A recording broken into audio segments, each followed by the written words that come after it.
Me alegra mucho volver a darles la bienvenida a este tiempo de estudio bíblico en el libro de Apocalipsis.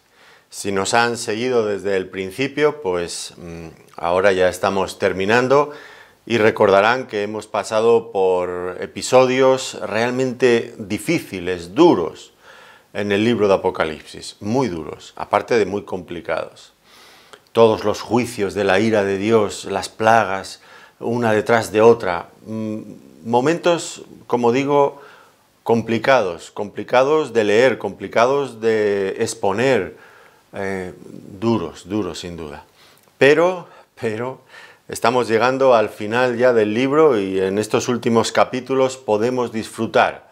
Es sin duda un tiempo de refrigerio espiritual poder mirar de cerca estos pasajes últimos ya, una vez que ha desaparecido todo aquello que guardaba relación con el pecado, y poder empezar a contemplar toda la hermosura, la grandeza, la belleza de lo que Dios va a hacer una vez que quite todo lo que había sido dañado, estropeado por el pecado.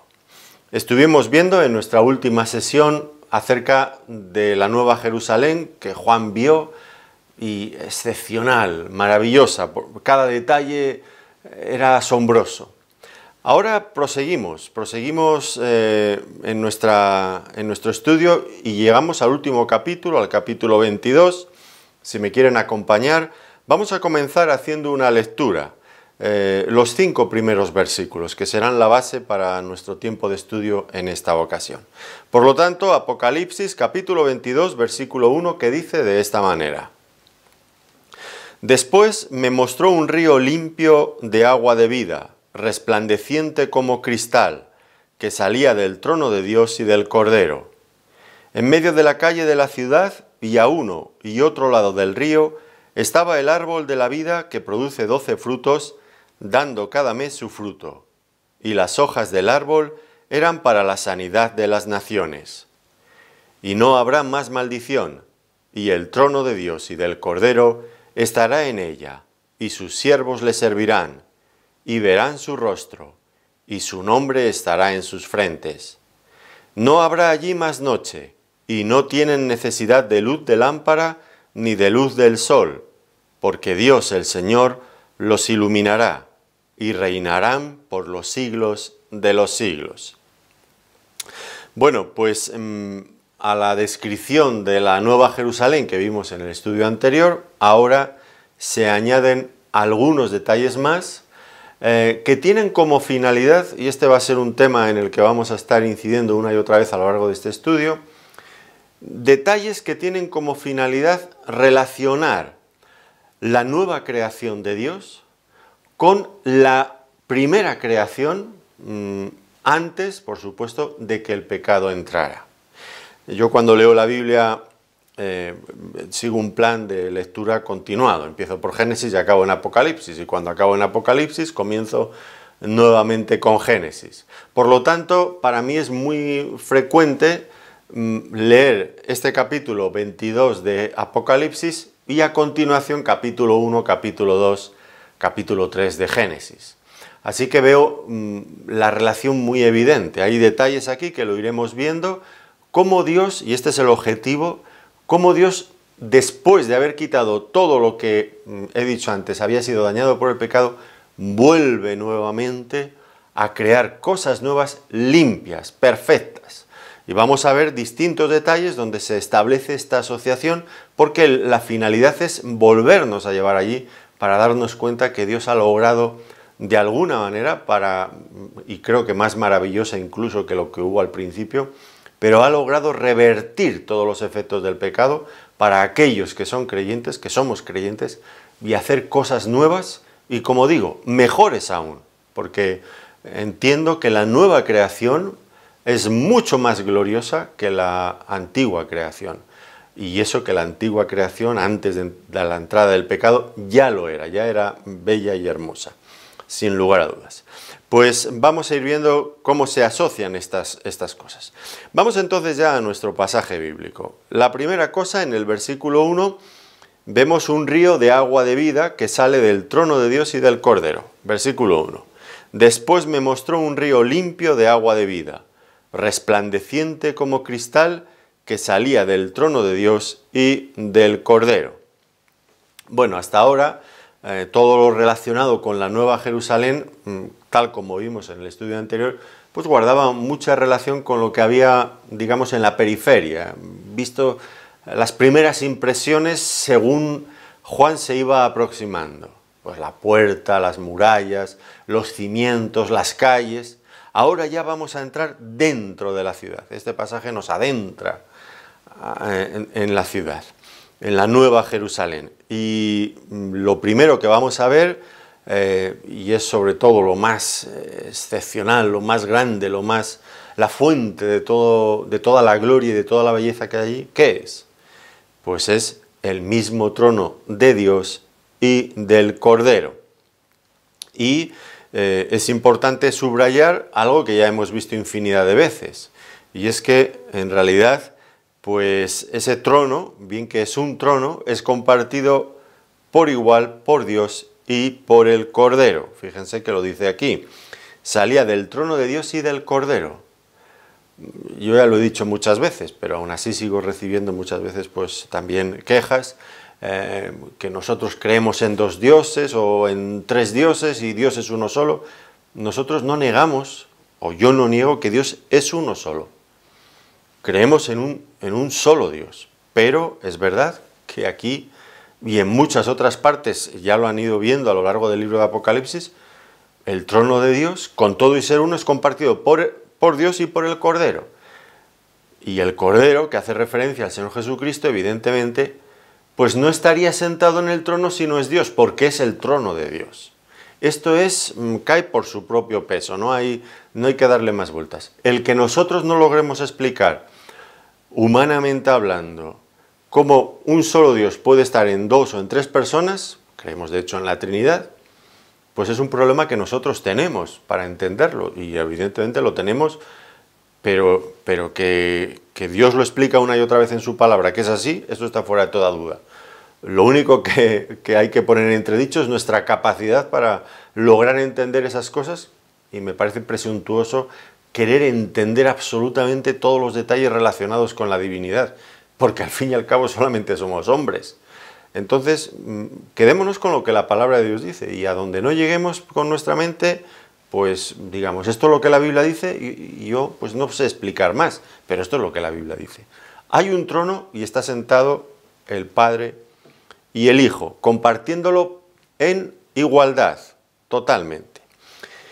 Y de ese trono, ya nos ha llevado hasta dentro mismo de la ciudad, a lo más importante, del trono sale un río limpio de agua de vida. ¿Y cuál es la idea de todo esto?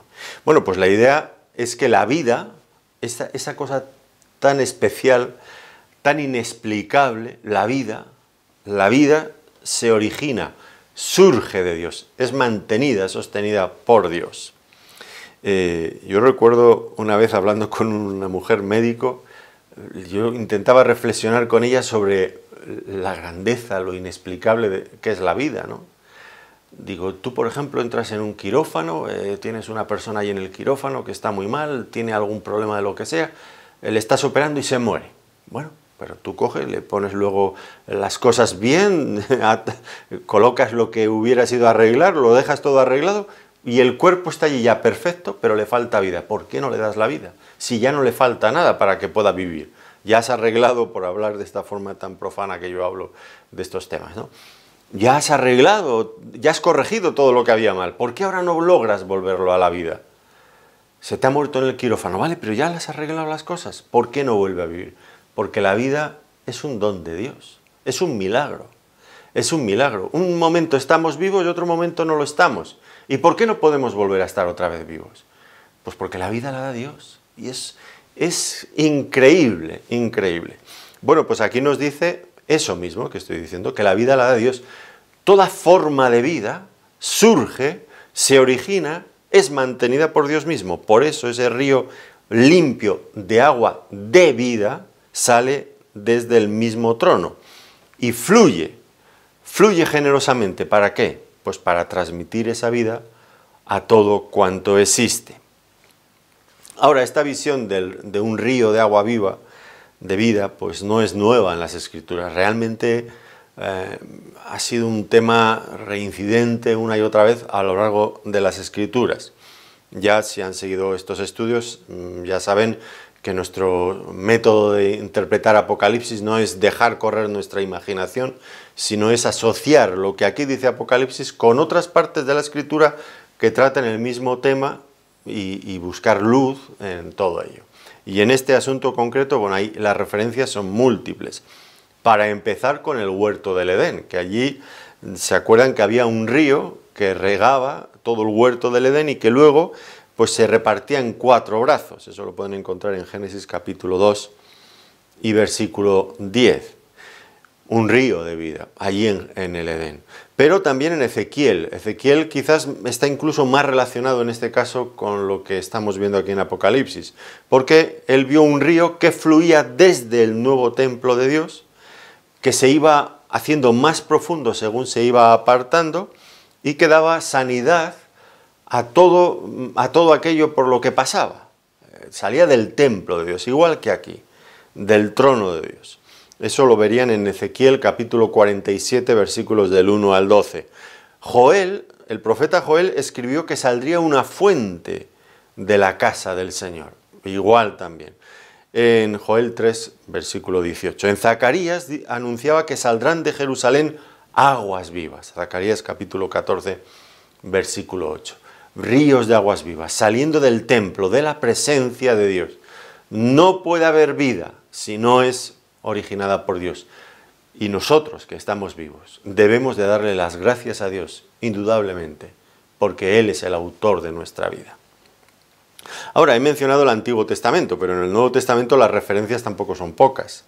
El Señor Jesucristo mismo habló de ello. En Juan, en el capítulo 4, versículos 13 al 14, en aquella conversación tan interesante con la mujer samaritana, dice: respondió Jesús y le dijo: cualquiera que bebiere de este agua volverá a tener sed, mas el que bebiere del agua que yo le daré no tendrá sed jamás, sino que el agua que yo le daré será en él una fuente de agua que salte para vida eterna.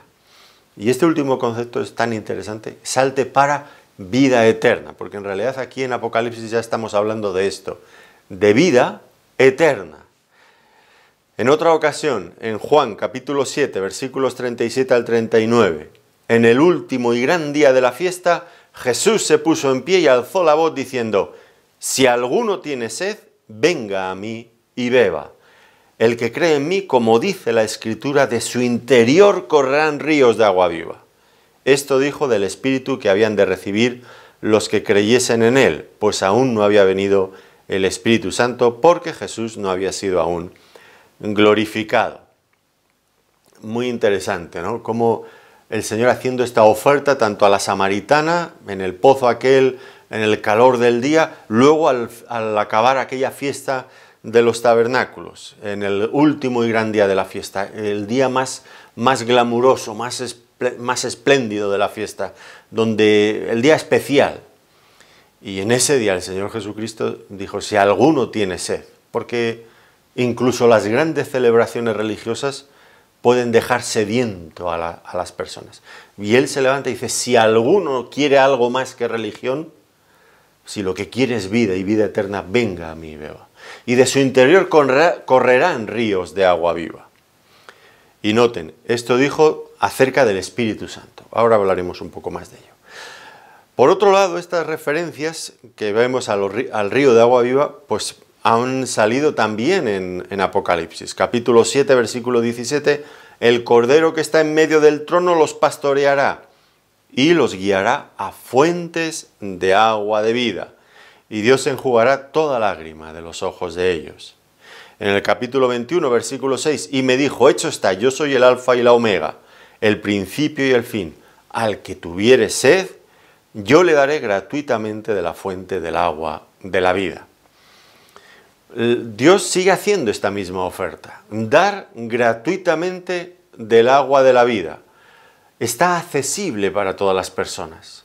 ¿Cuál es el requisito? Bueno, pues tener sed y desear saciarla. Hay muchas personas que preferirán morirse de sed, hablo espiritualmente, Hablo de vivir sin sentido, sin razón, sin propósito, vidas vacías, desilusionados constantemente, amargados. Sí, sienten la sed, pero no quieren calmarla, porque si quisieran calmarla, aquí está la fuente de la vida. Y el Señor Jesucristo hizo ofertas gratuitamente. Nadie se queda fuera, independientemente cuál sea la condición de la persona. Es un caudal que corre generosamente para abarcar y para dar solución a las necesidades más profundas de todos y cada uno de los seres humanos que así lo deseen. La oferta de Dios sigue vigente, sigue en pie. Es tiempo para que las personas busquen a Dios. Ahora, hace un momento estábamos hablando de esta cita del Señor Jesucristo en Juan, en el capítulo 7.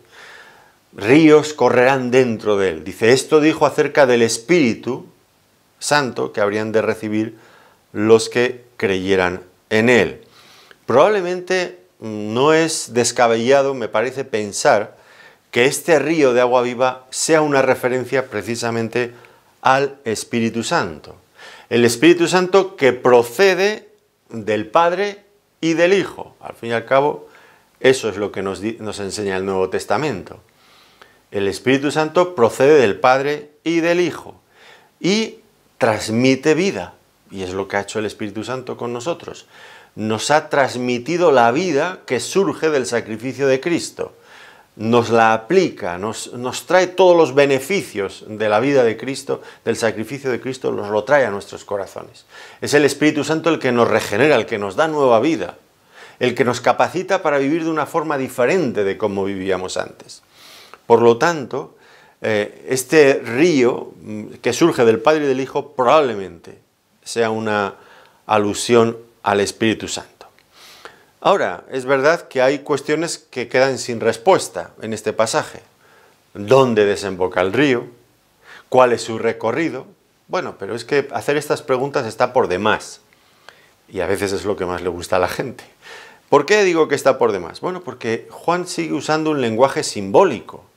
Y los símbolos son útiles hasta cierto punto. No hay que buscarle todas las explicaciones posibles a cualquier símbolo. Hay que buscar aquello que se nos revela y dejar aquello que no se nos revela y no especular con otros detalles. Así que tranquilos. Ahora, dice que salía del trono de Dios y del Cordero. Y tal vez recuerdan cuando estudiábamos Apocalipsis capítulo 4, versículo 6, que delante del trono había como un mar de vidrio, resplandeciente, hermoso como el cristal, resplandeciente como cristal, que reflejaba la gloria de Dios. Tal vez de simbólicamente, claro, tal vez de este mar de cristal, pues ahora surgía este río que igualmente es resplandeciente como el cristal. Bueno, todo esto surge, nos ha colocado, nos ha llevado al mismo trono de Dios donde surge la vida, simbolizada por este árbol, por este río. Pero no es la única referencia a la vida, porque a continuación usa otro símbolo, un árbol, el árbol de la vida, versículo 2. Y vuelve a incidir sobre el mismo tema, la vida. Versículo 2, como digo, en medio de la calle de la ciudad y a uno y otro lado del río estaba el árbol de la vida que produce 12 frutos, dando cada mes su fruto, y las hojas del árbol eran para la sanidad de las naciones.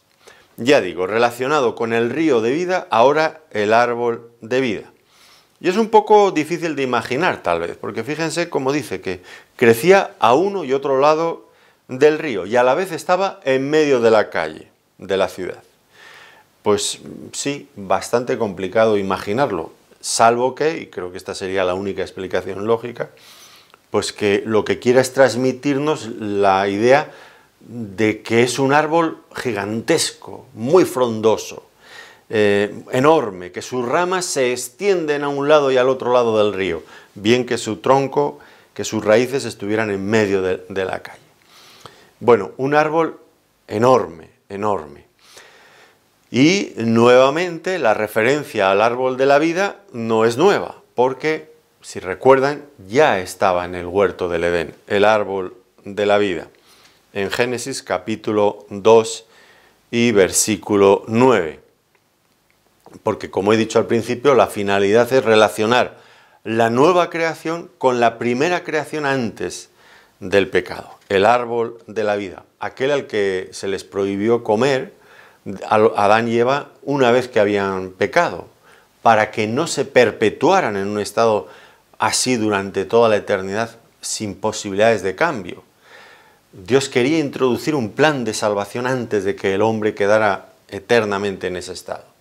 Y ahora, gracias a Dios por ello, pues sí es verdad que morimos, pero tenemos la posibilidad de reconciliarnos con Dios y tendremos también la oportunidad, cuando llegue este momento, de vivir eternamente juntamente con Él en una nueva condición, no la que se habría perpetuado si Adán y Eva hubieran comido nada más haber pecado, sino ahora una nueva condición ya como redimidos. Ahora sí, ese árbol de vida es interesante para nosotros, porque perpetúa este nuevo estado que Cristo ha conseguido para nosotros de salvación fabulosa, y podremos eternamente disfrutar con él. Ahora, en cuanto a este árbol también, pues vemos que produce 12 frutos, dando cada mes su fruto. Parece que la idea es como que produce 12 tipos diferentes de fruto. Esto es algo extraño, pero estamos hablando de cosas simbólicas. Y vemos también la vitalidad que tiene, porque cada mes produce un fruto, distintos frutos. Por lo tanto, abundancia y variedad de fruto, que nos sugiere no solamente la vida de Dios, sino también la diversidad de la vida divina manifestada en la nueva creación. Mucho más allá de lo que tal vez hemos conocido en esta creación donde vivimos ahora. Y miren que esta creación, cuando logramos verla en esos rincones donde la mano destructora del ser humano no ha llegado, decimos, cuánta belleza hay, cuánta belleza. Y cuánta diversidad de belleza hay. Es impresionante. Dios es un Dios increíble.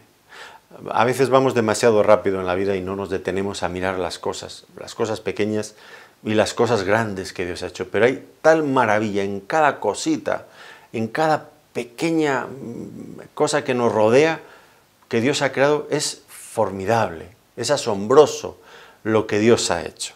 Y ahora la nueva creación, pues, vuelve a resurgir todo este poder creativo, imaginativo de Dios, diseñando nuevas cosas en una abundancia, con una vida, con una riqueza tal, que por supuesto vivir en un lugar así será una delicia. Ya lo es ahora, pero cuánto más lo será entonces cuando estemos libres de todo peso del pecado, que ahora nos asedia y que es un auténtico inconveniente para el desarrollo de la vida y el disfrute de las cosas que tenemos a nuestro alrededor. Por lo tanto, un árbol de vida que manifiesta la plenitud de esta vida. Y dice que las hojas del árbol eran para la sanidad de las naciones. Y aquí nuevamente nos hacemos preguntas. ¿Sanidad de qué? Y sí que es verdad, es una pregunta complicada, porque al fin y al cabo el pecado ya ha desaparecido. El pecado es la causa de las enfermedades, es la causa directa o indirecta de la muerte, de todo lo malo que le ocurre al ser humano. Si el pecado ya ha sido dejado fuera, porque en el cielo no entra nada que esté manchado por el pecado, ¿de qué tenemos que ser sanos? Bueno, tal vez no sea tanto la idea de sanidad, de curar a las personas, de devolverles la salud. No es esta la idea, sino de proveer salud y disfrute permanentes, en plenitud, en la nueva ciudad. Y esto es lo que da, esta sanidad. Quizás más bien hay que relacionarla con esto, ¿no? Con la idea de vivir de una forma plena, sana, abundante, sin limitaciones, sin obstáculos que nos perjudiquen. El profeta Ezequiel había hablado de esto, capítulo 47, versículo 12. Y junto al río en la ribera, a uno y otro lado, crecerá toda clase de árboles frutales. Sus hojas nunca caerán, ni faltará su fruto. A su tiempo madurará, porque sus aguas salen del santuario, y su fruto será para comer, y su hoja para medicina. Completamente libres, curados de cualquier problema relacionado con el pecado. Y otro detalle que se nos presenta aquí, dice que esta será para sanidad de las naciones. Y aquí nuevamente nos encontramos con este detalle que ya apareció en el capítulo anterior, las naciones, un nuevo orden mundial, pero también organizado con una estructura, con naciones. Por supuesto, no serán naciones que guardarán una correspondencia con las naciones que hoy conocemos, no es ninguna de ellas, no es España, no es México, no es Colombia, no es los Estados Unidos, no es ninguna nación de estas. Serán naciones nuevas y afortunadamente fundadas, establecidas sobre unos criterios totalmente diferentes. Pero, bueno, pues nos habla también de diversidad en la adoración, diversidad tal vez en la actividad, diversidad. En cualquier caso, no piensen ustedes en el cielo como un lugar gris, como un lugar triste, apagado. Todo lo contrario, es un lugar de luz, es un lugar de color, es un lugar de intensa actividad, emocionante, de descubrimientos una y otra vez, de disfrute pleno. Eso es la Nueva Jerusalén. Eso es el destino de los creyentes que Dios ha preparado cuidadosamente para que todo esté a punto para nuestra llegada. Como dijo el Señor Jesucristo, voy pues a preparar lugar para vosotros. Y está todo preparado pensando en el bienestar, en el disfrute que el ser humano redimido pueda tener juntamente con Dios, en la íntima comunión perfecta con Dios, disfrutando conjuntamente de todo lo que Dios ha creado, de todo lo que Dios es. Será algo que yo, en fin, siempre cuando acabo estos estudios de predicar, digo, pero ¿por qué predicaré yo de estas cosas si no soy capaz de transmitir lo que estos pasajes dicen? Es que a veces me cuesta hasta imaginar lo que Dios es capaz de hacer, es que es imposible imaginarlo. Cuanto menos siquiera traducirlo a palabras, traerlo con palabras. Yo, en fin, me siento inadecuado, siempre me siento inadecuado cuando predico la palabra, pero cuando tengo que predicar de estas cosas aún me siento más inadecuado. ¿Cómo podría yo hablar de todo esto y expresar con exactitud estos conceptos, esta diversidad, esta grandeza, esta belleza, esta sensación de llegar al cielo y sentirnos en esa paz, en esa armonía, disfrutando de cada cosa a nuestro alrededor? Nada alterará ese equilibrio, ese disfrute de las cosas. Disfrute que se centra no en las cosas, sino en Dios. Pero juntamente con Dios poder disfrutar de mil cosas. Pues va a haber diversidad, naciones, pueblos. Como decíamos en nuestro estudio anterior, la parábola de las minas, recuerdan, el Señor repartiendo minas y al final viene a pedir cuentas. Y el que había hecho producir aquel dinero, pues se le recompensa con 10 ciudades. Bueno, ciudades, países, pueblos. Entiendo que va a haber áreas de gobierno, de administración dentro del reino de Dios que van a ser colocadas en las manos de los creyentes. Pues también naciones. Todo esto será bello, sin lugar a dudas, mucho más allá de lo que yo pobremente estoy intentando explicar. Luego nos traslada a lo más importante de nuevo, al trono de Dios y del Cordero que estarán en ella. Versículos 3 y 5 ya. Y dice, y no habrá más maldición, y el trono de Dios y del Cordero estará en ella, y sus siervos le servirán, y verán su rostro, y su nombre estará en sus frentes. No habrá allí más noche, y no tienen necesidad de luz de lámpara, ni de luz del sol, porque Dios el Señor los iluminará, y reinarán por los siglos de los siglos. Para empezar, una promesa. ¿Cuál? No habrá más maldición. Y esta es una promesa muy importante, muy importante. La nueva sociedad, el nuevo cielo de Dios, no correrá el peligro de la vieja creación. ¿Cuál? Pues el peligro de caer nuevamente bajo la maldición de Dios y su condena y destrucción. Ya no habrá más maldición. Eso se ha acabado. Punto y final para eso. ya solamente habrá bendición. Ahora, otra vez más, pues esta cuestión de la maldición nos traslada obligatoriamente al libro de Génesis, porque allí es el lugar donde entró la maldición en este mundo. Ahora en Apocalipsis es el lugar donde la maldición ya está descartada, está fuera, ha sido excluida para siempre.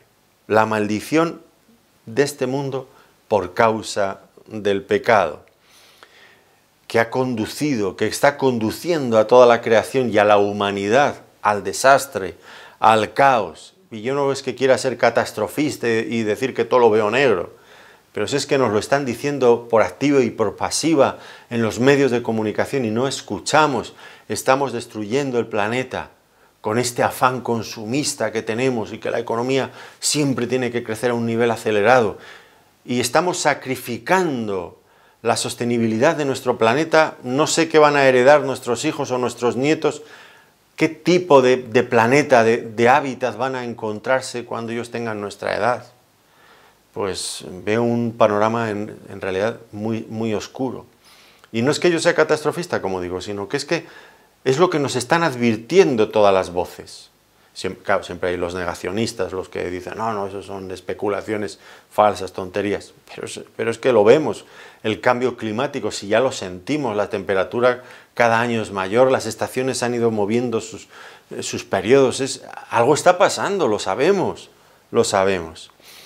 Pues todo eso, el pecado y todo lo que ha conducido el pecado, quedará fuera de esa creación nueva que Dios ha preparado, de los cielos nuevos y de la tierra nueva, de la nueva Jerusalén. Ahora, aquí hay un tema muy importante, porque es fácil pasar por todo esto y decir, qué bien, fíjate, vamos a estar de maravilla, y olvidarnos de lo más importante. ¿Y qué es lo más importante? Pues es un pasaje estremecedor, porque nos explica la Biblia, en el pasaje que ahora voy a citar, nos explica cómo Dios ha conseguido finalmente que aquella maldición que entró en el mundo por el pecado, maldita será la tierra, y lo mismo él, el hombre y la mujer, y su fruto, bueno, todo aquello, ¿no? Lo que Dios ha tenido que hacer para quitar esa maldición. ¿Y qué tuvo que hacer? Pues nos dice Gálatas, Pablo en Gálatas, en el capítulo 3, versículo 13, Cristo nos redimió, nos libró de la maldición de la ley, hecho por nosotros maldición, porque maldito está, porque escrito está, maldito todo el que es colgado en un madero. ¿Cómo logró Dios quitar la maldición de sobre nosotros? Por medio de su Hijo. ¿Y cómo lo hizo? Pues lo hizo asumiendo Él mismo, sobre sí la maldición que nosotros merecíamos. ¿Cuándo hizo esto? Cuando quedó clavado, colgado en un madero, en la cruz. Era lo que decía el libro, creo que de Deuteronomio, maldito todo el que es colgado en un madero. Pablo cita precisamente ese libro del Antiguo Testamento. Maldito todo aquel que es colgado en un madero. Que era algo extraño, porque los judíos pues completaban la pena máxima por lapidación, no por crucifixión, no colgaban a los reos de un madero. En algunas ocasiones donde se hizo en el Antiguo Testamento, pues la idea era traer vergüenza sobre aquellos, humillar a aquellos que habían sido colgados, después de que habían sido muertos de otra forma. Y aquí el Señor Jesucristo, expuesto a toda la vergüenza y toda la humillación de la maldición de nuestro pecado. ¿Para qué? Para que nosotros pudiéramos ser redimidos de la maldición, librados de esa maldición. Por lo tanto, cuando estemos en el cielo y ya ahora aquí en la tierra, nunca podemos dejar de darle gracias al Señor por habernos librado de todo ello. Ha sido Él quien lo ha hecho. Desde el principio y hasta el fin es una obra íntegramente diseñada, ejecutada por el mismo Dios del cielo, encargada a su Hijo Jesucristo, transmitido sus efectos salvíficos a nosotros por medio de la obra del Espíritu Santo. Dios, solamente Dios, ha sido capaz de hacer eso y lo ha hecho con este gran sacrificio, a este altísimo coste. Dios debe de ser siempre ha adorado por nosotros. Debemos de agradecerle siempre al Señor lo que Él ha hecho por nosotros, que estuviera dispuesto a cargar sobre sí nuestra maldición para que nosotros fuéramos benditos. Grande, sin duda, muy grande. Y dice, el trono de Dios y del Cordero estará en ella. Y aquí lo interesante es que la soberanía de Dios, tan discutida, tan negada, usurpada en este mundo por el diablo, por los hombres, nuevamente es restablecida. El trono de Dios es restablecido a su legítimo rey, a Dios mismo y a su Hijo. Entonces, y solamente entonces, se mostrará en toda plenitud, el reino de Dios y al Rey sentado en su trono. Digo en toda plenitud porque ya ha habido adelantos. El milenio entiendo que ha de ser interpretado como un adelanto de eso, pero parcial. Ahora ya llegamos al cumplimiento definitivo, donde las oraciones de los creyentes por generaciones son contestadas para siempre. ¿Qué oraciones? Bueno, como el Señor Jesucristo nos enseñó a orar. Padre nuestro que estás en los cielos, venga a tu reino, venga a tu reino. Hágase tu voluntad como en el cielo, así también en la tierra. Como en el cielo, así también en la tierra. A día de hoy, la voluntad de Dios se hace en el cielo, indudablemente, pero no aquí en la tierra. Sí, los creyentes obedecemos al Señor, pero la inmensidad de millones, miles de millones de personas que viven en este mundo no quieren rendir su gratitud y su lealtad al Dios del cielo. Pero en ese momento, Dios va a establecer su trono también aquí, en la Nueva Jerusalén, contestando a todas las oraciones de los creyentes, definitivamente. Y una vez más, se repite la misma cuestión, el trono de Dios y del Cordero, lo mismo, en un mismo plano de igualdad. Dice también, y sus siervos le servirán, sus siervos le servirán. Así que, pues, el cielo no va a ser un lugar de inactividad, sino un lugar de mucha actividad, de servicio. Sus siervos le servirán. Ahora, en el día de hoy el servicio a Dios es difícil. Siempre hay un elemento de frustración, como aquellos que decía el Señor al principio en Génesis. En nuestro trabajo surgen siempre cardos y espinos, que si labramos la tierra serán cardos y espinos, pero si trabajamos en otra cosa aparecerán los cardos y los espinos bajo la figura de un compañero de trabajo, de un jefe, de un empleado, de un cliente, de las cosas que se tuercen, mil y una cosa, cardos y espinos. Y en el servicio a Dios ocurre lo mismo, hay tantas dificultades. No sé si a usted le pasa, me imagino que sí. Que usted intenta involucrarse cada vez más en la vida espiritual, quiere dedicar más tiempo a leer su Biblia, quiere dedicar más tiempo a la oración, quiere dedicar más tiempo a compartir el Evangelio con otras personas, a estudiar la Biblia, y no encuentra usted una auténtica lucha espiritual dentro de usted mismo. ¿No le pasa esta cuestión de ponerse, por ejemplo, a orar y automáticamente la mente vuela a mil y un lugar? Es tan difícil concentrarse. O ponerse a leer la Biblia y la mente divaga de aquí para allá. Tenemos una naturaleza torcida que se va siempre en la dirección opuesta a donde debería ir. Es tan difícil vivir espiritualmente en este mundo actual con nuestra naturaleza caída. Lo es, lo es. Con la ayuda del Espíritu Santo, por supuesto, bien alimentado por estas cosas que estoy comentando, pues la vida espiritual se puede volver más fácil, pero de manera natural surge esta resistencia a hacer la voluntad de Dios. Pero en el cielo todo habrá cambiado. ¿Por qué razón? Pues porque serviremos a Dios en unas condiciones óptimas, en unas condiciones perfectas, con mentes, con cuerpos totalmente restaurados, libres ya del daño del pecado. Usted piensa, por ejemplo, en personas que llegan a tener demencia senil, Alzheimer, que su mente ya no funciona, que aunque quisieran, yo he conocido hermanos que han sido excelentes predicadores, a algunos de ellos les debo mucho en la vida, y ahora hablas con ellos, igual ni se acuerdan de ti, o si están hablando contigo, su mente no recuerda lo que te acaban de decir, y es triste, es triste ver todo eso. Hace tiempo tuvieron que dejar el púlpito porque ya no podían predicar. Triste, qué triste. Y nos vamos degradando, devaluando poco a poco en ese sentido. Nuestro cuerpo se va deteriorando, como dice el apóstol Pablo. Pero en aquel momento todo eso cambiará. Ya no más achaques en la salud, ya no mentes estropeadas, ya no conductas dañadas por hábitos malos que hemos tenido, ya no esas experiencias negativas que nos incitan a hacer cosas que no deberíamos. Nada de todo eso. Mentes, cuerpos, voluntades totalmente restauradas, sirviendo a Dios, libres de todos los obstáculos.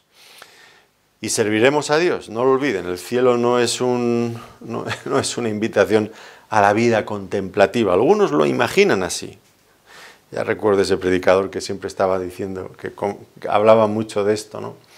El cielo no es un lugar, una especie de hogar de ancianos con buenos sillones, con ángeles que vienen sirviéndote el té o el café cada cierto tiempo y con grandes y extraordinarios canales de televisión en no sé qué televisiones de no sé cuantísimas pulgadas y un sonido extraordinario, ¿no? No tiene nada que ver con esto. No es un hogar de ancianos, un aparcamiento para creyentes, no tiene nada que ver. Es un lugar de intensa actividad dentro del servicio al Señor. Pero entonces vamos a disfrutar ese servicio, lo vamos a disfrutar.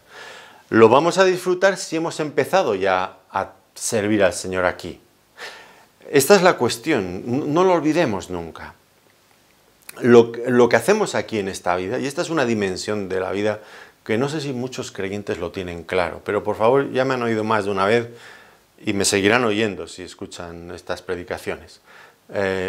La vida presente es un entrenamiento, es una preparación para la vida eterna, como en muchas otras áreas de la vida. El adolescente se prepara para la siguiente etapa de su vida, que es su vida laboral, su matrimonio. Pues nosotros en esta vida nos preparamos para la siguiente etapa. Tenemos que empezar a servir ahora para disfrutar el servicio allí. Si aquí como creyentes no servimos al Señor, allí pues habremos sido entrenados en muy poquito y habrá poca cosa. Podremos servir al Señor, pero no todo lo que podríamos hacer y desarrollar, porque guardará, ya digo, una relación estrecha con lo que estamos haciendo aquí. Pero si hemos servido aquí, allí será extraordinario, extraordinario. Siempre pienso, es una ilustración realmente muy pobre, pero déjenme que les diga, que les cuente lo que me retrae a la memoria siempre esto, ¿no? En mi tierra, yo vivo en el centro de España, en una meseta, y por lo menos el sitio donde yo nací, un sitio frío. Y allí plantan fresas, en ese ambiente tan frío. Las pobres fresas, a duras penas, logran sacar una planta, y cuando empiezan a empezar a asomar un poquito de fruto pequeñito, ¿cómo va a tener un fruto grande esa pobre fresa si está en ese clima? Pero cuando ven que ya está empezando a sacar los frutos, las sacan con los tiestos que tienen, con las macetas, y se las llevan a otra parte de España, al sur de España, a Andalucía, con un clima mucho más benigno, más caluroso, más generoso, y las siembran allí. Y la fresa, en el momento en que empieza a sentir ese calor, esa fresa que había logrado llegar hasta ese punto, dar ese pequeño fruto, empezar a aparecer ese pequeño fruto con tanto esfuerzo, ahora con ese calor, con ese clima, en fin, que pues empieza a desarrollar fruto y salen unas fresas enormes, porque la planta que había luchado tanto por sacar aquel pequeño fruto, ahora en esas nuevas condiciones, bueno, es algo espléndido lo que saca. Y los creyentes ahora intentamos servir al Señor en este mundo, y es difícil. El clima es hostil, es adverso, pero cuando lleguemos allí estará todo a nuestro favor para que podamos seguir sirviendo al Señor, pero ya con todas las posibilidades, con todos los recursos, con todos los beneficios de lo que Cristo ha conseguido en la cruz para nosotros. Serviremos al Señor. Si ahora nos hemos esforzado en servir al Señor y adorar al Señor en este mundo hostil, lo vamos a disfrutar mucho en ese mundo nuevo, donde todo es diferente. Otra de las cosas de la Nueva Jerusalén, relacionada también con el trono de Dios, dice, verán su rostro. Interesante, verán su rostro. Hemos estado viendo ya, Juan nos ha ido presentando lo que estaba viendo y hemos visto ya muchas cosas y cosas realmente interesantes. Vimos las puertas que eran como perlas, vimos su muro que era de jaspe, vimos los cimientos que eran de piedras preciosas también, vimos las calles que eran de oro, pero ahora él dice, nos presenta el trono de Dios y del Cordero estará en medio de ellos. Y, fíjense lo que dice ahora, y sus siervos verán su rostro. Ya no serán las calles, ya no serán los cimientos, ahora será el rostro de Dios. Veremos a Dios. Y no hay duda de que no hay un honor más alto, más elevado que ver el rostro de Dios. Recuerden cómo los salmistas oraban una y otra vez, Señor, haz resplandecer tu rostro sobre nosotros. Que esto aparece en unos cuantos salmos. Por ejemplo, en el Salmo 31, versículo 16, Salmo 67, versículo 1. Bueno, hay varios salmos. ¿Qué significaba cuando ellos pedían, haz resplandecer tu rostro sobre nosotros? Bueno, la idea es que si usted, por ejemplo, es por buscar un símil, ¿no? Si usted, por ejemplo, está enfadado con alguien, pues igual no quiere mirarle. Aparta la mirada y está enfadado, no quiere. Cuando el salmista decía, haz resplandecer tu rostro sobre nosotros. Es decir, perdónanos por nuestros pecados, pero que tu rostro, tu bendición, tu presencia, la comunión contigo sea posible. Esto era lo que realmente querían, disfrutar plenamente de la comunión con Dios. Eso era lo que implicaba hacer resplandecer el rostro de Dios sobre los creyentes. Tal era así que esa expresión aparece en la bendición con la que el sumo sacerdote tenía que bendecir al pueblo. Recuerdan en Números capítulo 6, versículos 22 al 27. Jehová habló a Moisés diciendo, habla a Aarón y a sus hijos y diles, así bendeciréis a los hijos de Israel diciéndoles, Jehová te bendiga y te guarde. Jehová haga resplandecer su rostro sobre ti y tenga de ti misericordia. Jehová alce sobre ti su rostro y ponga en ti paz. Y pondrán mi nombre sobre los hijos de Israel y yo los bendeciré. Hacer resplandecer el rostro de Dios sobre su pueblo. Poner su nombre sobre ellos. Bueno, esto vamos a verlo en un momento, pero hacer resplandecer el rostro de Dios sobre nosotros. A Moisés recuerdan que le fue negado ver el rostro de Dios, porque no habrá hombre que vea mi rostro y viva, le dijo en Éxodo capítulo 33, versículos 20 al 23. Sin embargo, en la Nueva Jerusalén será un privilegio de todos y cada uno de los creyentes, ver el rostro de Dios. Y podrá ser así, porque, como antes hemos visto, era el pecado lo que impedía que Dios hiciera resplandecer su rostro sobre su pueblo. Pero el pecado ya habrá desaparecido y ahora no habrá ningún obstáculo en esta relación, como había dicho Isaías capítulo 59, versículo 2. Vuestras iniquidades han hecho división entre vosotros y vuestro Dios, y vuestros pecados han hecho ocultar de vosotros su rostro para no oír. Vuestros pecados han hecho ocultar su rostro para no oír. Pero ahora ya no va a haber este problema, porque nuestros pecados habrán sido totalmente perdonados y Dios hará resplandecer su rostro sobre nosotros. Se cumplirá entonces aquello que dijo el Señor Jesucristo en las bienaventuranzas. Mateo capítulo 5, versículo 8. Bienaventurados los de limpio corazón, porque ellos verán a Dios. No era una promesa vacía, era una promesa llena de profundo contenido que Dios se dispone a cumplir aquí, en este momento. Y además, juntamente con esto, pues se manifestará lo que hemos de ser como hombres nuevos, que todavía no se ha manifestado, que somos solamente una sombra de lo que seremos. Primera de Juan capítulo 3, versículo 2, dice, amados, ahora somos hijos de Dios, y aún no se ha manifestado lo que hemos de ser. Aún no se ha manifestado lo que hemos de ser, pero sabemos que cuando Él se manifieste seremos semejantes a Él porque le veremos tal como Él es. Ya somos hijos de Dios, pero aún no se ha manifestado todo lo que hemos de ser en la plenitud de lo que Cristo ha conseguido para nosotros. Pero le veremos y eso implica que seremos transformados a la imagen de su Hijo, de nuestro Señor Jesucristo. Añade también que su nombre estará en sus frentes, igual que aquellos 144.000, recuerdan que fueron sellados. En aquel momento era un sello que implicaba seguridad, que implicaba protección divina frente a todo lo que iba a ocurrir con los juicios de Dios.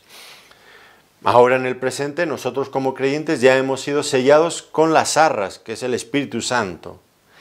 Y en el cielo tendremos un nuevo sello en nuestras frentes, con su nombre. Muy importante, el nombre en la Biblia no es simplemente un nombre. Para nosotros en nuestra cultura el nombre es una cosa que se usa con mucha liviandad, es una forma de denominar, de llamar a alguien. Pero el nombre en la palabra de Dios engloba, recoge todo lo que es la persona, su carácter, lo que es, su posición, su enseñanza, sus obras, todo lo que es la persona. El nombre de Dios es eso, es todo lo que Dios es, todo lo que Dios es. Y dice que tendrán un sello con su nombre, con el nombre de Dios. Es decir, manifestaremos, y por eso estará en la frente, bien visible, manifestaremos toda la gloria de Dios. Seremos lo que idealmente tendríamos que haber sido si no hubiéramos pecado. Personas creadas para la gloria de Dios. Entonces daremos la gloria a Dios. Y desde nuestras frentes se proyectará, es como si estuviéramos exponiendo lo que Dios es. Nuestras propias vidas serán un exponente claro de la gracia de Dios. En un tiempo rebeldes y extraviados, enemigos de Dios, pero por la gracia de Dios reconciliados. Y ahora eso anunciado a la eternidad, a ángeles, a criaturas de todo tipo, el nombre de Dios, para la gloria de Dios. Seremos ya plenamente para la gloria de Dios. Y dice también que no habrá allí más noche porque Dios el Señor los ilumina. Pues eso es igual que en Apocalipsis, ya lo vimos en el capítulo 21, versículo 23, ya lo comentamos entonces, y añade, y reinarán por los siglos de los siglos. ¿A qué nos vamos a dedicar en el cielo? Bueno, aquí dice, reinarán por los siglos de los siglos. Y tal vez alguno de ustedes me diga, oiga, pero hace un momento ha dicho que le servirán. Sí, haremos las dos cosas, le serviremos y reinaremos. Pero hombre, igual usted se pregunta, ¿pero cómo vamos a servir y a la vez reinar? Bueno, el concepto del mundo está claro que esos dos conceptos vienen reñidos. Reinar y servir no es lo mismo. O reino o sirvo. Si soy rey es para que me sirvan. Si sirvo es porque no he logrado ser rey o conseguir que otros me sirvan. Pero ese es el concepto del mundo. En los principios bíblicos, tal como nuestro Señor Jesucristo lo explicó, ambos van íntimamente ligados. ¿Cómo lo explicó Él? Pues lo explicó de maravilla, como siempre. El que quiera hacerse grande entre vosotros será vuestro servidor. El que quiera hacerse grande, y allí en el contexto, en Marcos capítulo 10, versículo 43, el contexto habla de cómo actuaban los reyes de las naciones. El que quiera hacerse grande, les dice, vosotros no actuaréis así, sino que el que quiera hacerse grande será el servidor de todos. ¿Cómo llegamos a reinar? Reinamos por medio de nuestro servicio. Esa es la idea.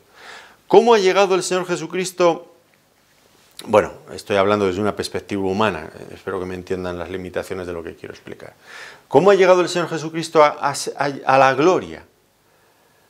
Pues, después de que se hizo hombre, pues sirviendo como el siervo de Jehová que viene y asume sobre sí toda la carga de nuestro pecado. No he venido para ser servido, sino para servir y para dar mi vida en rescate por muchos, dice a continuación en ese mismo pasaje, en Marcos 10:45. No he venido para ser servido, sino para servir y dar mi vida en rescate por muchos. Ha servido, y por eso ahora es el Señor de todos. Porque ha servido. Nosotros, pues, reinaremos en la misma medida que servimos. Esa es la cuestión. Porque reinar implica servir también. Ese es un concepto que en el mundo no está muy claro. Los reyes muchas veces, quizás ahora ya no tanto en el presente, pero en la antigüedad, pues el rey era el que vivía a todo lujo y dejaba a otros que se encargaran muchas veces de los asuntos de Estado. Pero no es esta la idea, no es simplemente el que manda, sino el que sirve mandando, porque es una forma de servicio. Y aquí, pues es esto, ¿no? El servicio, servir en lo que Dios haya puesto a nuestro alcance. Con los dones que Dios nos haya dado, sirvámosle. Es la forma de llegar a reinar. Y sabremos reinar porque hemos aprendido a servir. Es importante que recapacitemos en esto y lo asimilemos tal como lo explica la Biblia, no como se expresa en este mundo. Y dice que reinarán en un reino que no tendrá fin. Dice, por los siglos de los siglos. ¿En qué consistirá la labor de reinar? Bueno, pues en servir, ya he dicho. Pero, ¿sobre qué reinaremos? Pues esto ya es un tema que yo ya no sé contestar, pero si me dejan que corra un poco mi imaginación, les puedo decir unas cuantas cosas. Pienso, por ejemplo, en Adán y Eva, que Dios les colocó en el huerto del Edén para que sirvieran allí y gobernaran, sojuzgaran pues, todo lo que había allí. Y el huerto del Edén pues estaba bien para una pareja y tal vez para una familia, pero en el momento que hubieran crecido, pues me imagino que Dios habría ido ampliando ese huerto y habría, no sé cómo decirlo, habilitado otras muchas partes, o que ya existiría sin duda vegetación y otras mil cosas en este mundo, pero pues iría creando nuevos entornos para nuevos seres humanos si el ser humano no hubiera pecado. Y eso digo yo, pero esto no es Biblia, por favor, no me lo... Estoy simplemente dejándome llevar en un momento, no sé si de locura o no, pero en mi imaginación. ¿Ustedes no tienen la sensación de que vivimos en este planeta Tierra como sardinas enlatadas? Y uno mira hacia el exterior, hacia este universo, un universo gigantesco, inmenso, inmenso. Cada ser humano podría poner su nombre a miles de estrellas. Y aún habría para que vengan otro montón de personas más a este mundo, y aún seguiría habiendo estrellas, galaxias, tantas y tantas cosas. Y nosotros aquí metidos en uno de los planetas más pequeños de este universo. Yo creo que la cosa se frustró porque el pecado entró. Pero en el proyecto inicial de Dios entiendo que todo eso estaba ahí para que el ser humano lo administrara. Entonces, tal vez, ¿por qué no? ¿Por qué no en la nueva creación, ya libres del pecado, podamos disfrutar, explorar todo el inmenso y vasto universo y administrar galaxias, administrar planetas? Habrá multitud de creyentes en multitud de sitios y otros seres con los que vamos a convivir, ángeles y otros seres que ahora desconocemos, porque igual que en el infierno estaban también los demonios junto con las personas que no quisieron creer, pues en el cielo estaremos con todos los ángeles y todas esas otras criaturas, mentes espirituales, mentes inteligentes que nosotros ahora no conocemos más que por referencias en la palabra de Dios. Bueno, en todo caso, no quiero seguir especulando. Estoy convencido de que Dios se propone hacer cosas increíbles, que va a fascinarnos cada día de nuestra existencia durante toda la eternidad, sin que ni un solo instante de toda la eternidad, y esto que digo es muy grande, lleguemos a aburrirnos. Será algo extraordinario. Pues Dios ha conseguido hacer lo que parecía imposible. Aquello que se perdió en el Edén por causa del pecado, Dios lo ha recreado nuevamente y aún lo ha hecho, entiendo que muchísimo mejor. Todo por su gloria y para su gloria, para que nosotros como seres humanos redimidos podamos glorificar al Dios que nos ha salvado y seamos exponentes permanentes durante toda la eternidad de la gracia, del poder, del amor, de la misericordia de Dios manifestado a toda la creación y a todos los seres. Pues es algo increíble, algo hermoso. Estamos ya a las puertas de terminar este libro y realmente, como decía al principio, ahora viene lo que es realmente hermoso y esperábamos con tanta ilusión. Bueno, pues les dejo con estos pensamientos, sigan reflexionando en ello y preparándose para esa nueva etapa en sus vidas si ya son creyentes, y si no lo son, prepárense, conviértanse, entréguenle su vida al Señor, vivan aquí ya, ahora, para servir, para honrar a Dios, y disfruten la eternidad haciendo lo mismo, sin limitaciones. Que Dios les bendiga mucho y les agradezco una vez más que nos hayan acompañado en este tiempo de estudio bíblico. Muchas gracias.